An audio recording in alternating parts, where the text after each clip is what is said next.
రెగ్యులర్గా వాడే కాస్మెటిక్స్కి క్యాన్సర్ వచ్చే రిస్క్ ఉంటుందా? చాలామంది క్వశ్చన్ మమ్మల్ని అడుగుతూ ఉంటారు అనమాట. దీంట్లో నిజాలు ఏంటి, అసలు ఇలాంటి కాస్మెటిక్స్కి క్యాన్సర్కి సంబంధం ఉంది, ఈ వీడియోలో మాట్లాడుకుందాం. Talcum powder was the first cosmetic to be identified దేనివల్ల అయితే క్యాన్సర్కి సంబంధం ఉంది అని చెప్పేసి. ఇది జాన్సన్ అండ్ జాన్సన్ వాళ్ళకి చాలా పెద్ద లా సూట్ కూడా ఫేస్ చేయాల్సిన అవసరం పడింది.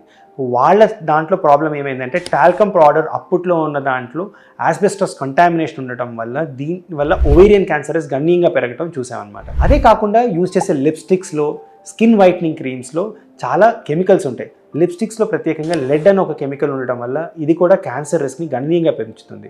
అండ్ సిమిలర్గా మర్క్యూరీ అనేది స్కిన్ వైట్నింగ్ క్రీమ్స్ యూజ్ చేయడం జరిగేది ఇంతకుముందు. దీనివల్ల కూడా క్యాన్సర్ రిస్క్ గణనీయంగా పెరుగుతుంది అనమాట.